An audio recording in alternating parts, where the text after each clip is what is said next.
What's up, everybody? This is Devin White, linebacker for the Tampa Bay Buccaneers. You're listening to the LCC Network. Go Bucks.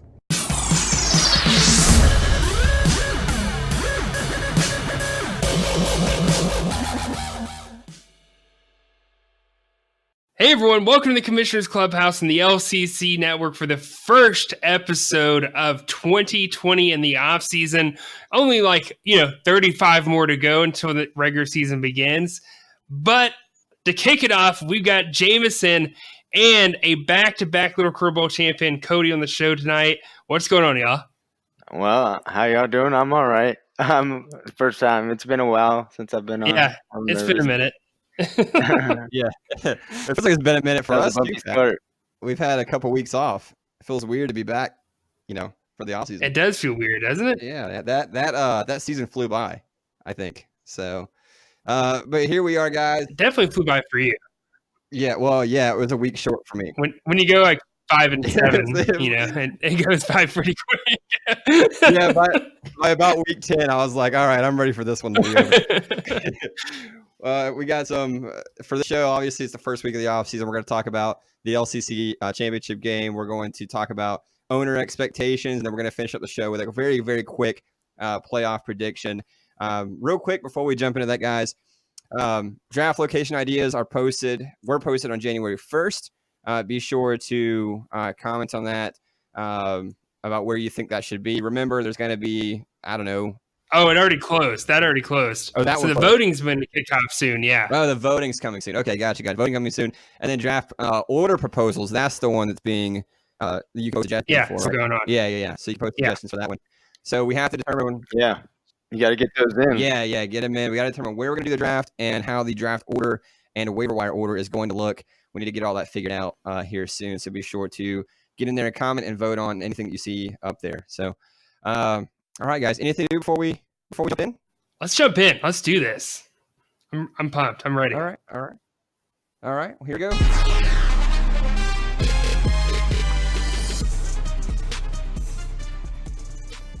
All right, guys. LCC Championship review.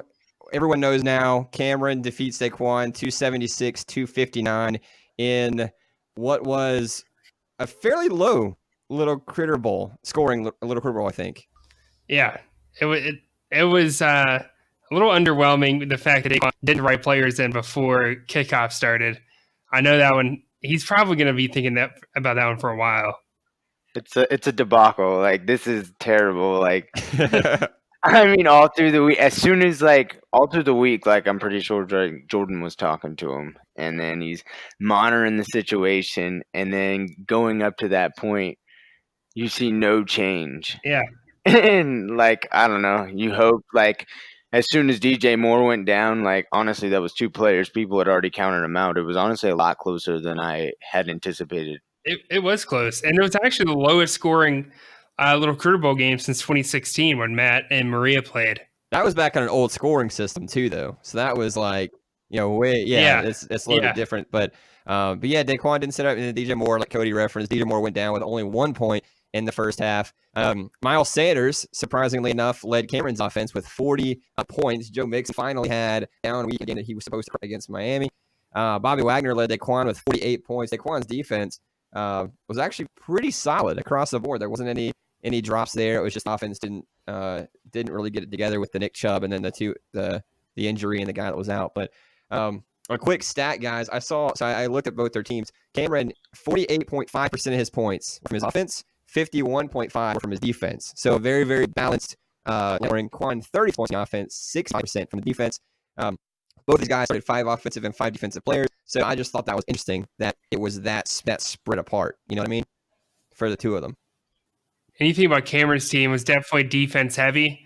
And so it's surprising to see his points split so evenly, whereas Daquan favored the defense, pretty heavily. Yep. Although I think somehow it has to do with the injury and the guy being out, but still, like you said with Cameron, I was a little shocked that it was so balanced. I thought for sure it would be a lot defensive heavy. But any notes from you, Cody? No, I mean, honestly, I'm surprised Cameron even made it that far. He just got extremely hot. Or, I mean, hot and lucky at the same time, to be honest with you. You just got to get in. You just got to. I thought he had spotty like offensive like players like outside of I don't know. Like I felt like he made bad offseason moves altogether. But then you're right. You just got to get in, and he faced people at the right time. He did have some good weeks. Like I'll just say that. get in and catch fire. He had What, Pat? That's basically what happens. I don't think he didn't fall under 300 points until the little critter ball happened. Other than that, he was scoring 300 plus in both of his playoff games he played in. Yeah, and Daquan I don't know if Daquan scored 300 every week, but he was killing it to finish the season too. So I was surprised that even if he had started another guy, he probably wouldn't have hit 300. Let's see, Daquan in the divisional round 296, and then conference championship 363. So good God, man, think about the drop off there, 263 to having like a low 200 something game, super low in our league at least. That's just 259. Sorry, so like mid 200s, which is definitely a lower score. But you got to give it to both these guys. I mean, they both killed in the regular season. Cameron, I think, had to win. Was it 5 straight or 7 straight to get in the playoffs to begin with? And then Daquan consistently. I mean, Daquan went 10-2. That's just that's only happened a handful of times in league history, and then get all the way to Little Critter Bowl 2 for the first time for him. Yeah. Just, sucks it had to end on the note that it did for Daquan. I think Cameron had some like excellent pickups though, like through the season, like with fucking Ryan Tannehill. Like, oh yeah, I think that might have elevated his team in a way, near the end after Jimmy had kind of like fallen off a little bit. AJ Brown. I don't know. I think that was a good pickup. Yeah. I like AJ Brown. Yeah, no, he was. I mean, solid all season. I think Curtis Samuels had some nice games too. Like honestly, down the stretch. And to ride Joe Mixon and Miles. I mean, did he pick up Miles Sanders or did he draft him? He picked him up. Picked him up. Yeah, because I dropped him early. Yeah, on. Yeah, that's. See, there you go. I mean, that he was crucial down the stretch. Crucial, like him and him holding on to Joe Mixon and riding Joe Mixon out like until the end and starting him. Like that was a big difference. Joe Mixon, I mean, up until that final game, had put like some 30 and 40 point games together. Yeah. Yep. And he rode Mixon a lot longer than I would, because I would have called it quits after like week 6. Like I would have had enough. Oh, for sure. Oh, dude, I just fucking placed him on my bench. I mean, Tannehill. I just never. I mean, that one to me was the one that jumped out at me. And he's the only. There's only 2 players in our league who missed 5+ games in the season and still finished as a top 100 scorer. And Ryan Tannehill is one of those guys. So you missed the first 5 weeks and even scored 12 the first game he played because he came in at, like later in the game, but still finished 89th in scoring. Like I just can't get my head around that. And that means that dude killed it the rest of the year, which helped Cameron get in. Yep. That played right there from wild card round. That dude right there. What was his final record? What did it end up being? For Cameron? Yeah. He was 7-5 in the regular season. He won 4 straight. So he was 3-5 at one point. Yeah. And he ended up going in as the number 2 seed in our conference, which is crazy to think the 2 seed is 7-5. Jeez, Louise. That's crazy. Yeah. We had it got real jumbled there, right? Yeah. We had an 8-win team in the 5th seed, which was Isaac, I think. No, he was 7-5. Isaac was 7-5. We had Isaac 7-5, Cameron 7-5. There's the only 2 7-5 teams that made it. I was the only 8-4 team, and then Billy was 6-6. BP was 6-6, and Mike was 6-6. Oh, Mike, that's right. I was forgetting about Mike. Dirty Mike. We had like 3 Giants at like 9-3. I'm pretty sure on our side to end. No, you guys had 3 10-2 teams. 3 10-2 teams. Word. You were 6-6. Yeah, and it was jumbled after that. A lot of people. Was 6-6. Mufali won his. Mondo. Yeah, 6-6. Mondo was the other wild card. Yeah. Yeah, it's 6-6 as well. Mondo lost the last 2 games regular season. Yeah. Mufali won the last 3 games regular season. That's how those guys flip-flopped in the division at the end of the year. That almost messed me up right there too. Like honestly, because I had the win over Mufali, but not Mondo. So like, if somebody else would have like won, or if Michael would have won, like I had the tiebreaker over only one of those, and Mufali was obviously going to be the division winner, so Mondo would have got in over me. But Michael ended up obviously losing. I needed some help for sure going into that final week. It's wild, man. It only takes a game or a play in some instances. All right, guys. Any final thoughts on that before we kind of hit on some owner review expectations here? No, congratulations, honestly. Yeah, congrats to both those guys. Yeah, exactly. Hell of a season. Yeah, we look forward. Coming to get the trophy on Sunday. I'm a little sad.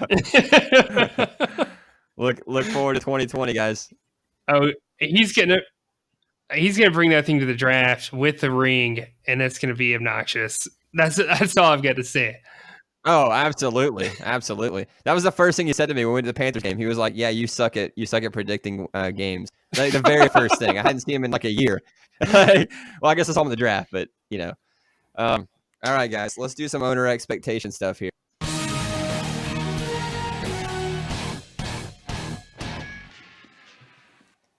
All right, so we wanted to very briefly touch on a few owners who we felt exceeded expectations this year, because sometimes we're wrong. We kind of call our shots in the off season and see what happens, and then we're going to touch on a few that we think failed to meet expectations. So really quickly, obviously, we'll start here with Daquan. We didn't give him a lot of credit, I think, in the off season. Jordan, I think in Jordan's article, he quoted one of us saying like it was an unimpressive offseason or something along those lines. Obviously won the division, won the conference, went to the LCC championship game, 10 wins, scored a lot of points. I mean, he had a fantastic season. So I think we definitely have to give him credit. Yeah, 100%. I mean, you think about, we knew Daquan had a chance to go deep and everything, but just, I don't know, like 10-2, I said it earlier. That's pretty incredible when he can walk away with that kind of win percentage. Yeah. Yep. Colby, also 10 wins, number 1 seed, drafted Lamar Jackson. He's been a really solid player for years. I think a little mediocre maybe last year or so. Felt like he's not very active in the group chat either, so I think sometimes people forget about him a little bit, But we didn't think you'd have this kind of season. I mean, I'm never counting Colby out, but 10 wins, number 1 seed, drafted Lamar Jackson, which I think was a fantastic, whether it be scouting or what have you, fantastic on his part. So very impressive with Colby. Mike Vick reminiscent season. Yeah, for real. And you think about that year, Cody, when he had Michael Vick and he won Little Critter Bowl 1. Yeah. He was only 7-5 when he got in the playoffs, just like Cameron. And Michael didn't win his division. Nuts. Or no, he did win his division. He did. In fact, he swept everyone in his division, I think, or something like that. But anyways, regardless, this was his best regular season. Colby's 10-2. Best other years, right? 9-3. Got in his first seed in the playoffs, and then done. It was rough. First game out. Yeah. It's funny that oh, go ahead, Cody. No, it's just hard to see it. I see he didn't score, his point differential isn't very good. Yeah. In terms of points for and points against, but he always seems to find this niche of just fucking grinding out wins. Yeah, he really does. Billy Powell. This is a guy we didn't give a lot of credit. He made some moves in the offseason we thought were suspect at best. Traded away a couple of his running backs and had some other things we thought. I think, did he trade for J.J. Watt? Is that what we thought in the offseason? I'm pulling it up right now, actually, while you were talking about that. Okay. I was trying to get to it. I think he had traded for J.J. Watt, if I remember correctly, traded away Julio Jones, made some things that we thought we just didn't make sense. Ended up winning division title at 6-6. Worked the waiver wire really well. I saw some players he picked up. Go ahead. So he did 2 trades in the offseason. No, sorry, just one trade. It was September 1st. He gave up Dalvin Cook and Corey Littleton.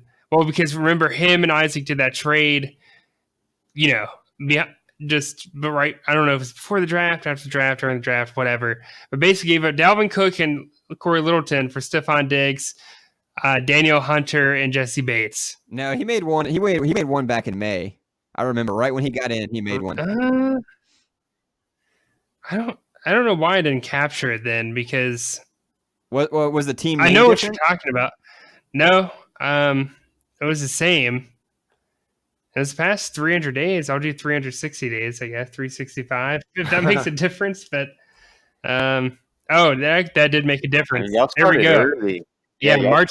God, he traded March 6th. All right, so traded away Julio Jones and Jordan Poyer for Alvin Kamara, Keenan Allen. Obviously, in that trade, Peyton got the better end of that deal when you look at it for the entire season. Then the same day, he gave up Todd Gurley for J.J. Watt and Derwin James. That's what it was. That one bit him in the butt. So you think about it, if he didn't do those trades, would it have made a difference in the long run? I don't know. It's hard to say. He still would have won his division regardless.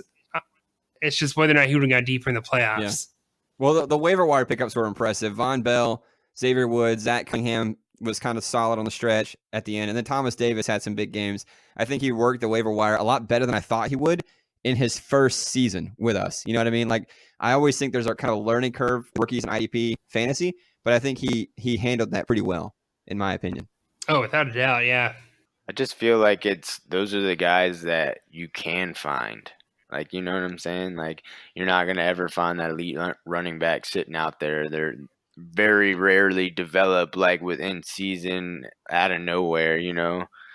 Like, those safeties and stuff are always up and down. So, like, you're always going to be able to go out there and find those guys. It's just, are you willing to put in that work? Like, are you willing to, like, scour as soon as, like, it's time? Or you willing to scour for, like, 2 hours just to see if anybody's trending in a certain direction? Yeah. Yeah. He did a good job. I mean, it's true. And you think about defensive players are kind of thrown to the wolves sometimes. Like, a guy gets injured and a rookie's got to go there and start behind, like, a veteran linebacker. I mean, he's going to rack up tackles because the offense is going to attack that defensive player all day long if they're smart about it. Yep. All right. Any other guys that we want to talk about real quick? You guys think we didn't have here in our show doc, just for the sake of time or what have you, but anything else you can think of before we go to the other guys? The ones who failed? The ones who failed. For people that didn't get in, Charles, I thought, kind of had like a turnaround season. I will say that.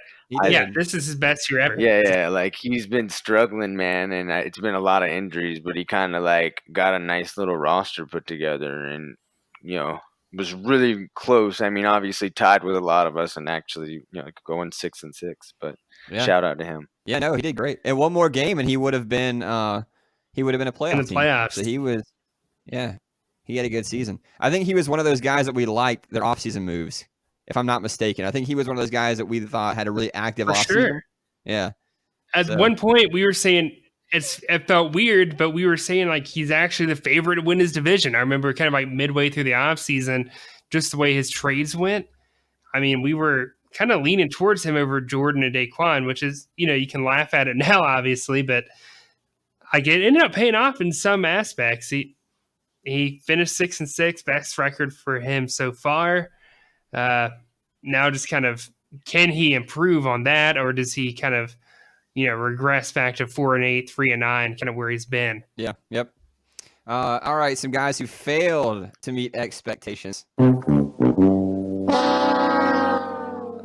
are some guys that, not necessarily put on themselves, but maybe the hosts on the podcast or maybe their previous history, what have you, were expected to maybe do better than they did this season. We'll start with Peyton. And I feel like Peyton's kind of like our Reuben Foster now. It's like, how long are we going to say this guy is going to be fantastic? Like waiting and nothing happening. He had a fantastic roster. He had Lamar Jackson, Aaron Jones, Saquon Barkley, OBJ, Julio Jones, Aaron Donald, Bobby Wagner, Jordan Poyer, and And it's easy now looking back saying, oh, some of those guys got hurt or what have you. But in the offseason, you look at that roster and like, who's going to beat him? You know what I mean? And he only won 5 games. He won 5 games. So I think that's got to be a letdown for him. Even worse than last year, right? I mean, I'm pretty sure at least. I think so. I'm pretty sure he was 6-6 last year. 6-6. I mean, that's I don't know, just disappointing for sure. Again, I don't know. It's gonna be hard for me to like this offseason say, yeah, I think Peyton's my favorite to win that division because he has not proven, he can sustain a team for a full season. Yeah, he's super active. It just hasn't come together for him yet.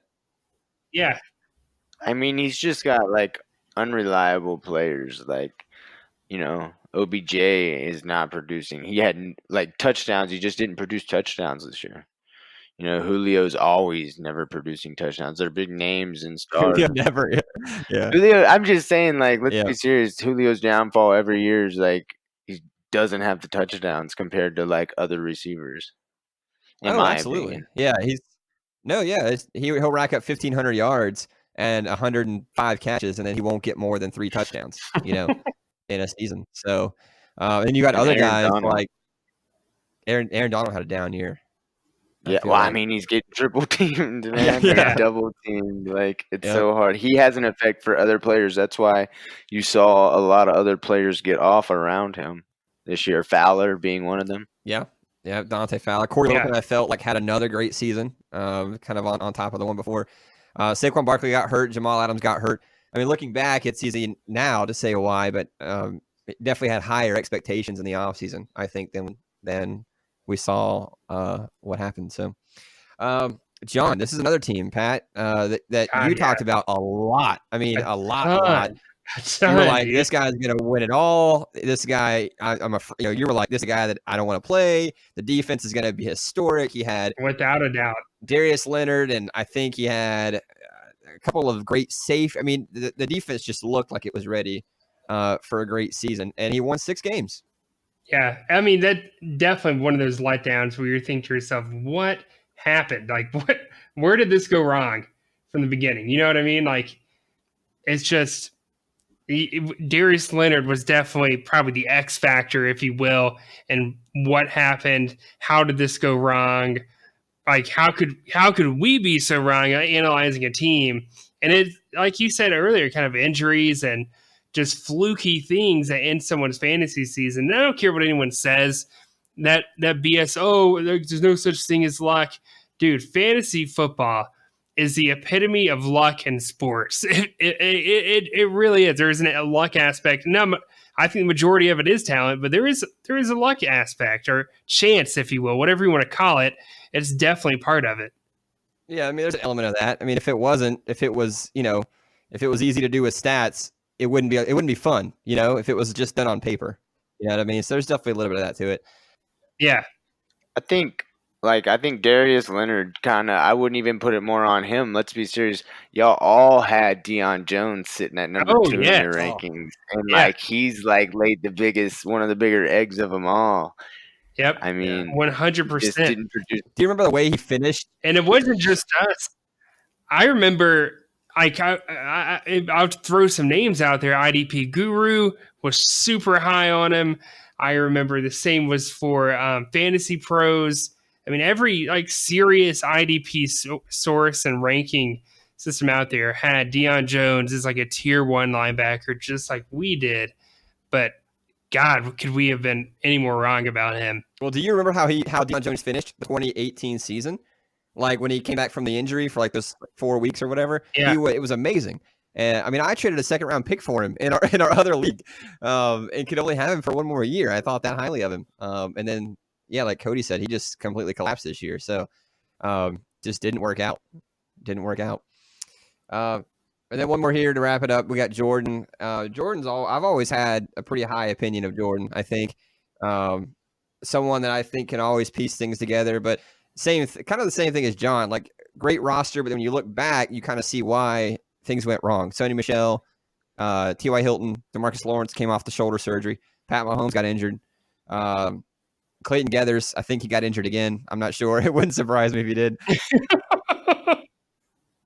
Dude, Clayton Gathers the bust. It wasn't just an injury thing, dude. Like that guy, it's like he wasn't on the field, but he was on the field. I've never seen like a safety just disappear in a defense like that from one year to the next. I don't get it.